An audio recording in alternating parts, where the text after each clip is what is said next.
Namaskar. Namaskar significa uma saudação íntima, uma saudação que envolve o Purusha. Purusha é algo que é o nosso ser, que é aquilo que realmente somos. Vamos até usar o nome agora de essência. Então, Purusha é uma saudação de essências, e a nossa essência é algo que nem melhora e nem piora. E reconhecer essa essência, reconhecer aquilo que está por detrás da tua mente, por detrás do teu ego, isso é chamado no Oriente de iluminação e no Ocidente de totalidade. Então, é dentro dessa lição, eu quero compartilhar contigo, primeiro, o que é iluminação, compartilhando algumas palavras a respeito daquilo que não pode ser dito. E esse é o grande paradoxo, porque qualquer coisa que eu fale para ti vem da minha mente. Qualquer coisa expressa aqui é algo que vem do meu corpo mental, das minhas crenças, dos meus pensamentos, do que eu li, do que eu experimentei também, mas ainda assim é algo que não pode ser dito. Então, quando se fala em iluminação, é apontar para ti numa direção. E eu começo essa direção falando um pouco da minha história com essa palavra iluminação.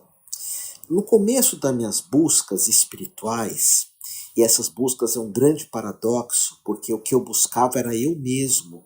O que você busca é você. E por mais que você busque alguma coisa, você está sempre buscando você. Sempre buscando o teu ser, o teu si mesmo, que já está aí. Mas enfim, desde muito cedo eu saí a buscar no catolicismo que meus pais me colocaram, que era um catolicismo muito sério, depois no espiritismo kardecista, umbanda, candomblé, depois eu adentrei em várias ordens iniciáticas, como a Morque, a Eubiose, Gnose do Quarto Caminho, Colégio dos Magos, ordens herméticas, ordem de Irã, ordens de OTO, ordens egípcias, indianas, budistas, sempre buscando a mim mesmo. Na realidade, eu era um viciado em me conhecer, em me buscar.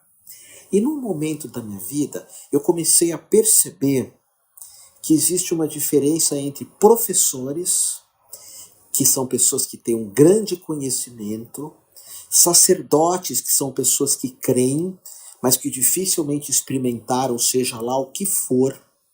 Todas as pessoas que creem, que não experimentaram, elas ainda estão na crença, como nós vamos ver em outro momento. E essa crença, normalmente, ela traz toda uma energia de fanatismo, de muito fanatismo. A ideia da crença. E eu soube diferenciar os professores, os sacerdotes, os crentes, daqueles que eu chamo de iluminados. E num momento da minha vida, eu acabei indo atrás desses iluminados. Aliás, me sentei com um sem número de iluminados, foi muito importante. Vasant Swaha, Satya Prenya, Ramesh Balshekar, Satya Sai Baba, Coen, tive ensinamentos de Dolano, de Ganga, de vários mestres e mestras iluminadas e iluminados passaram pelo meu caminho. E todos eles apontavam que o que nós somos, em essência, é aquilo que nós buscamos. Ou seja, tu já és um iluminado, tu já és um Buda, não na tua mente, nem no teu ego, nem na tua vaidade. Por detrás dos nossos desejos, por detrás do nosso ego, por detrás do nosso fanatismo e da crença que nós sabemos tudo, já existe um ser iluminado. E mesmo na psicologia junguiana, que foi muito longe na percepção de quem nós somos, disse que o si mesmo, aquilo que nós somos em essência, não melhora e nem piora. Ou seja, aquilo que tu és, já é, e vai permanecer sempre assim. Na Índia nós chamamos isso de Purusha. E só para começar com essa ideia de iluminação, note, no Zen budismo, que você conhece, talvez a monja Coen, o Zen Budismo, que é uma das mais poderosas escolas de espiritualidade do mundo, porque não tem crenças, não tem livros para decorar, não se fica repetindo o tempo todo, não há fanatismo. No Zen você precisa ter uma experiência da iluminação, uma experiência. Quando você senta para meditar no Zen Budismo, você senta-se porque você é um iluminado, porque você já é um iluminado. Você senta para se lembrar disso. Você senta porque é sabido dos meditadores que quando a nossa mente aquieta, surge o Buda, surge aquilo que tu és, que é chamado de Purusha. Quando a meditação é correta, ela nos conduz à percepção de que aquilo que eu busco já está aí. Então, nessas buscas de espiritualidade, entender que existe um conhecimento que as escolas de ocultismo, escolas de mistérios me mostraram, existem crenças que as religiões me mostraram, principalmente essas religiões que são as religiões de livros, onde as pessoas leem, seja a Bíblia, o Evangelho de Kardec, seja o Tao Te Ching, a Torá, ou o Alcorão, ou o Talmud de Jerusalém, ou o Bhagavad Gita, e todos que leem livros, todas as traduções que leem livros, você vai perceber que essas pessoas creem só no seu próprio livro. Elas não têm uma visão de outros métodos de iluminação. Quem crê num livro sempre é no seu próprio livro. Por isso que eu falo para ti que a crença, pelo menos na minha percepção, nunca levou ninguém à iluminação. Até porque toda crença traz uma descrença junto. Você só pode acreditar em algo se você desacredita. Nós vamos falar disso daqui a pouquinho.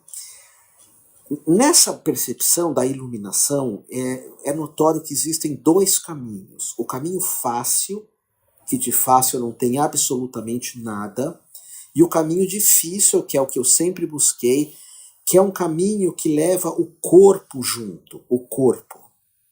Então é o yoga, que você vai ter que trabalhar teu corpo com jejuns, com práticas muito poderosas, para ativar Kundalini, para trabalhar as nadis, para ter um corpo iluminado, um corpo extremamente saudável.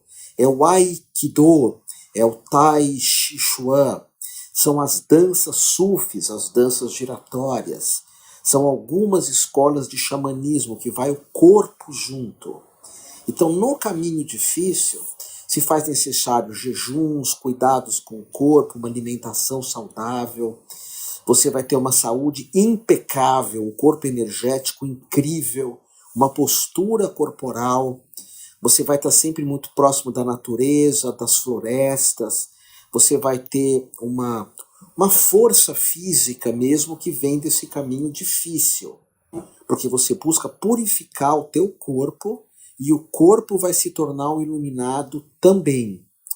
Por outro lado, existe o chamado caminho fácil, que você não usa o corpo nessa história. Então, só que eu vou repetir, o caminho fácil não tem nada de fácil. Nada de fácil. É só uma maneira de falarmos. Então, por exemplo, o caminho fácil pode ser o cristianismo.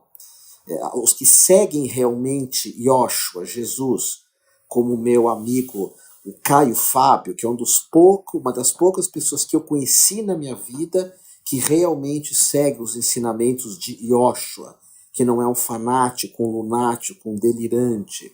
Então, qual é o caminho dele? É a oração, é sentar-se, é jejuar, é entrar em contato com essa consciência que ele crê ser Cristo, que se manifesta em tudo, que ele crê de forma real. O caminho do Zen, você não vai fazer atividades físicas, não vai. O caminho do judaísmo, da Kabbalah judaica, não entra corpo. Então, note, existe um caminho que você vai buscar o corpo, yoga, e existe um caminho onde você vai deixar o corpo de lado, a Kabbalah judaica, maravilhosa. Nunca é uma crítica o que eu faço aqui, nunca. Eu consigo perceber que todos esses caminhos, se forem bem feitos, te levam lá. um caminho que usa muito o corpo, o Tai Chi Chuan, o xamanismo, usa-se demais o corpo. Um caminho que você deixa o corpo de lado, muitas vezes é o caminho do espiritismo, do kardecismo. E não há nenhum problema em relação a isso. A gente não pode imaginar Chico Xavier, esse iluminado, fazendo supino, fazendo crossfit, fazendo yoga, fazendo ticum. Ele não tem essa ocupação, nem jejum, nada disso. Nem trabalhar os chakras, nem as nadis, porque ele vai por um outro caminho que não se usa o corpo, que é a oração, que é a fé absoluta, que é a entrega ao divino, uma entrega que é raríssimo alguém conseguir ter essa entrega, porque é uma entrega de verdade, uma confiança de verdade. Então existem esses dois caminhos, e existe o caminho do conhecimento. No Ocidente, a espiritualidade está muito associada ao conhecimento, à leitura, a um conhecimento um tanto quanto teórico. Por exemplo, eu não pude chegar para um iluminado, às vezes que eu me encontrei, eu não ia perguntar para ele se existia Atlântida, nem se existe vida fora da Terra. Imagina tu encontrando agora Jesus Yoshua, e você chega para ele e fala, Yoshua, existe vida fora da Terra? Não faz o menor sentido perguntar isso para um iluminado. Aliás, a gente pode falar depois o que perguntar para um iluminado. Você não vai chegar para o iluminado e falar, existiu Atlântida? Você não vai perguntar o que acontece na vida após a morte, porque ele está preocupado com a tua vida, não com a tua morte. Você não vai perguntar para o iluminado, me indique um livro para mim ler. Que essa é a grande diferença. Estar com o mestre vivo é completamente diferente. É uma experiência única. Uma experiência única.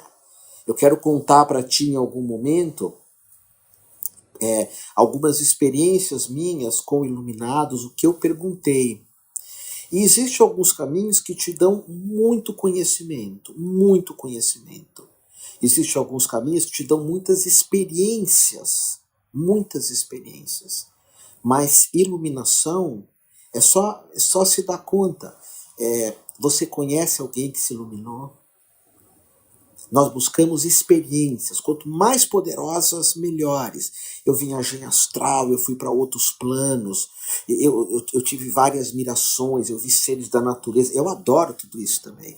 Eu senti meus chakras, minha Kundalini, eu fiquei pulsando, porque minha Kundalini mexeu. Isso é bom, Otávio?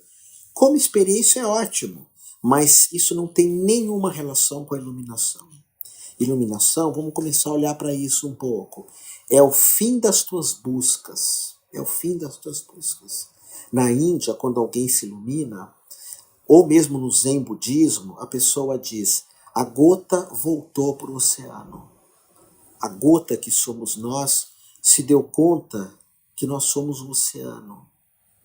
É muito comum também se falar, aquela pessoa terminou as buscas. Porque nós temos uma ideia que nós sempre temos que estar buscando alguma coisa. Mas descobrir quem você é o fim das buscas, é o término das buscas. É claro que poucas pessoas acreditam que é possível se terminar as buscas. Se diz, essa busca é eterna. Ora, tudo acaba. Por que a nossa busca não termina? É uma ilusão isso. Outros vão falar, eu preciso evoluir muito. Evoluir até se tornar o quê? O que tu busca já está aí. Você não pode encontrar um outro de você, porque você já está aí. A gente pode brincar assim, eu, Otávio, vou me buscar. Vou me buscar onde? No armário? No meu bolso? Vou me buscar ali atrás do sofá? Eu já estou aqui. O que eu tanto busco? O que eu tento tanto melhorar em mim? É lógico que o amadurecimento, melhorar a mente, o coração, as emoções, a nossa energia, o prana, isso é muito bem-vindo. Mas naquilo que se refere a você, tu já és a imagem e semelhança. Não há nada que se tornar. E as pessoas continuam querendo se tornar isso ou aquilo. Por exemplo, eu citei agora um iluminado para mim, que é o Caio Fábio, um mestre dentro do cristianismo. Essa iluminação é chamada da experiência do Espírito Santo, mas é uma experiência, não é uma leitura de algum lugar. É uma experiência mesmo. Uma experiência que poucos têm, porque poucos no Ocidente acreditam nessa iluminação. E quando eu tenho um ensinamento da espiritualidade, da iluminação, das tradições orientais e ocidentais, eu divido esses meus ensinamentos em dois. Aqueles ensinamentos de quem quer conhecimento, que são os ensinamentos ligados ao pré-primário da espiritualidade, e todas as pessoas que estão no pré-primário espirituais, elas são pessoas fanáticas, absolutamente fanáticas. Pessoas que quando vem alguma questão espiritual ou de algum mestre, elas projetam alguma coisa naquilo. Então é como se o mestre fosse um espelho vazio e você vê no mestre aquilo que você é. Por isso que você vê os ensinamentos de Jesus, esse grande mestre, e as pessoas falando de Jesus, principalmente aqueles que decoram os livros, sejam eles quais forem, como essas pessoas são estúpidas, como essas pessoas são medíocres. As pessoas que falam em nome de Jesus, dos evangelhos, como elas são rasas, superficiais, porque elas projetam em Jesus. Jesus é o espelho. Elas olham para Jesus e veem aquilo que elas são. Uma absoluta mediocridade espiritual. Agora, quando tu conhece o teu interior, a tua grandeza, e você vai e escuta e lê as palavras de Jesus, as parábolas, elas são gigantescas, elas são extraordinárias. E elas falam de subir a montanha. Para quê? Para que tu possa reconhecer quem você é. Elas falam de você jejuar, para você aquietar a mente e ter uma experiência daquilo que tu és. Que é o cognitio dei experimentale, se eu não me engano é assim que se diz em latim, a experiência do divino, que é o que eu chamo de iluminação também. Agora, existe as pequenas iluminações, o que é chamado de pequeno samadhi, que são alguns vislumbres de quem você é, alguns vislumbres da existência. E de repente, naquele momento, tudo se encaixa. Tudo se encaixa.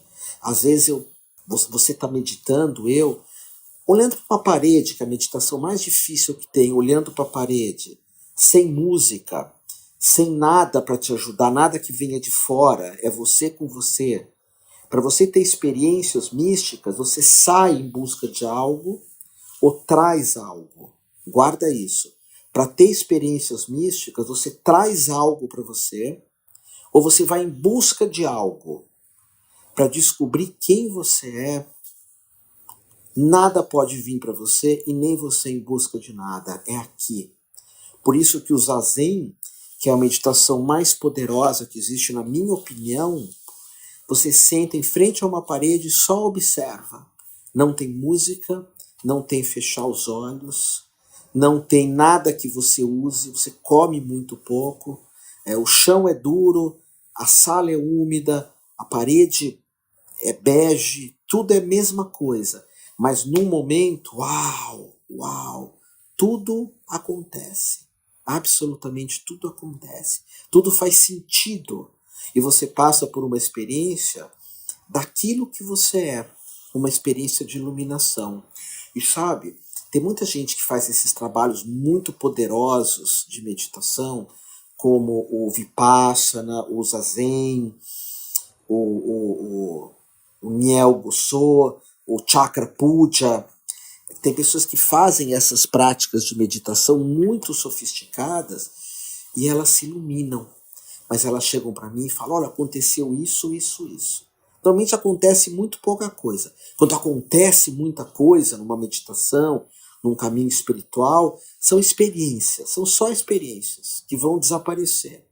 Mas às vezes acontecem algumas coisas e a pessoa chega para mim e fala, Otávio, aconteceu isso, isso, isso. E eu digo, você se iluminou. Você se iluminou. E a pessoa fala, não me iluminei, não. Eu falo, mas eu estou dizendo que tu se iluminou. Não me iluminei, não.